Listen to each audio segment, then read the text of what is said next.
Hello everyone, welcome to Small Tools, Small Games and Big Impact. I'll try to keep this as brief as I can. Um, I will see how much I can succeed in that.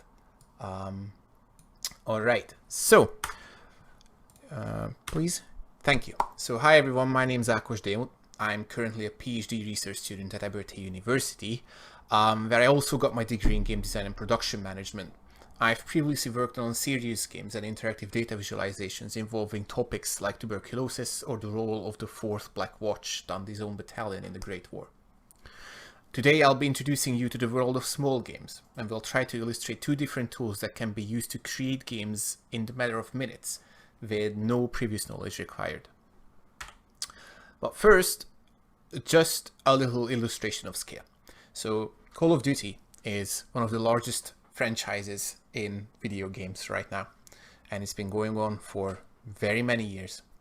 And I just like to highlight that some of the favorite games that I made and some of the games that Ian talked about, for example, Papers, Please, has been made by one person.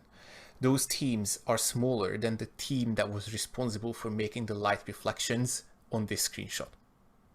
So you've got on one side the industry, which is multiple billions and billions and billions of dollars. And then you've got your independent developers like Lucas Pope, creator of Papers, Please. But let's get down to business. I'll be briefly introducing you to Twine and Bitsy, two open source game development tools that are easy to learn and use.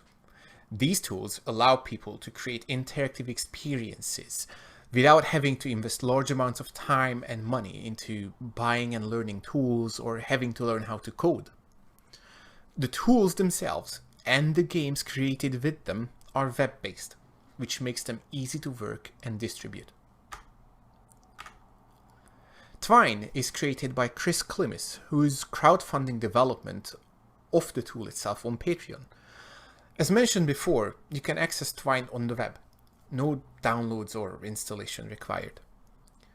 In Twine, the main building blocks of any game are called passages. They contain the information, in this case mainly the text, that's on the screen. Passages get connected via links. These links define the flow of the game. All of this is done on a single screen called a visual story map, a mind map-like board containing all elements of the game. Twine allows you to create interactive text-based stories and adventures like this one, or something of a more serious matter. But before we continue, some important things to note. Twine saves game data in your browser. There's no cloud involved, so it's up to you to safeguard your own data. Hello and welcome to the Visual Story Map. You can start out by creating a passage with the button right in the bottom right. That opens up the passage menu, which is where most of the development time will be spent. Every passage has a title and it has contents. The title is going to be the reference for the links, which is why they are important, and the contents are going to be the actual content shown on the screen. To add links to your game, you can press the link button, which will bring up this menu. The simplest way to add a link is to go to a different passage, which will look like this. Now you have two choices after a single passage. But there's also other options available, like revealing additional information or undoing your latest action. This way loops can be created, allowing for additional replayability. On top of that, Twine handles logic as well. If you're looking for additional functionality, it's there. Characters can return to areas, time can be a factor, gold or valuables can be exchanged. Obviously, this is a bit more advanced, but can produce great results. And Twine has a very active developer community as well. With over 2,000 games listed on itch, both the developer and player communities are active and healthy. Stories range from love stories with Middle Eastern roots, like A Tale of Crowns, to thought experiments, like A Billionaire Simulator. These games can be used to convey not just stories, but concepts, like unimaginable wealth, and translate them into something that can be not just understood, but experienced. The low entry barrier of Twine allows stories to be created and published that would possibly never get the chance to reach such large audiences. Some of them take advantage of the simplicity of the platform by translating it to different mediums. For example, Space Frog is available as a printable zine. And for now, Bitsy. Bitsy is a tool that was born out of frustration. Adam Ledoux, creator of Bitsy, said the following in an interview with Rock Paper Shotgun.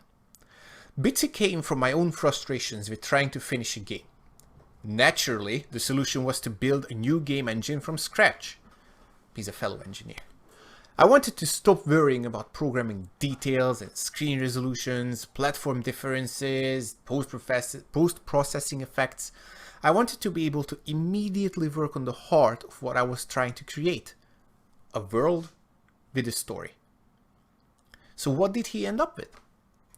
To quote the Bitsy website, Bitsy is a little editor for little games or worlds.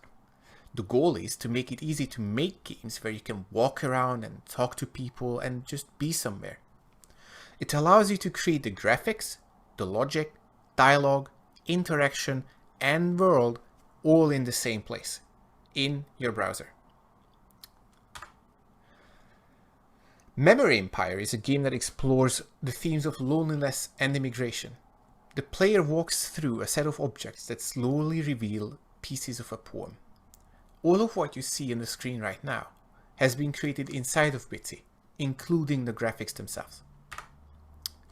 You can find Bitsy on make.bitsy.org. Just like Twine, same warnings apply. Everything runs in your browser. Similar to Twine's passages, the largest main component in Bitsy is called a room. A room is basically a map of elements. Your player, other characters, objects, etc., all of which the player can traverse. The player then can traverse between rooms and unlock new rooms, allowing progression through a story. Every element present in a Bitsy game is painted inside of Bitsy. This happens in the paint window. The color palette is determined in the colors window. This can be used to emphasize changes in the environment and to convey different emotions. The game's story and dialogue will be written inside the dialogue window. Like the links in Twine, there are components in Bitsy that are used to create the flow of the experience. The avatar is the player's character, which moves around and in between rooms, interacting with other objects and characters. Tiles make up the layout of the map, and sprites fill it with life, text, and story. Using these components, you can create experiences which allow players to immerse themselves in worlds and explore as they wish, all within a browser environment. And if you want to share them, there's also platforms available for that where you can do that for free. itch.io is the largest platform among dedicated towards independent game developers and authors. The platform itself is completely free and can be used, among many other things, to distribute games. After a quick registration process, you can upload your files directly to itch and it will create a page dedicated to your game. It also offers many other features like development logs, event organizations, bundles where people can buy multiple games at once, including bundles for charity purposes, community forums, hosting other pieces of media like comics and work in progress title, and much more. And if you're wondering whether there's commercial demand for titles like this, Playdate, a Game Boy-like console, is going to be released this year, focusing exclusively on experiences like we discussed today. They are also working on their own tools to enable everyone to create experiences in what currently looks very much like a Bitsy-like tool, with additional features like music and sound. But now it's time to make. I strongly believe that the beauty of games is that they can be applied to all sorts of themes and topics, from poems through historical events through the topic of immigration. There's a way to make a game of it. I mean, somebody made a game called the Rock Simulator, where you play as a rock, and it's a major commercial success. So thank you for listening, and now it's time to make.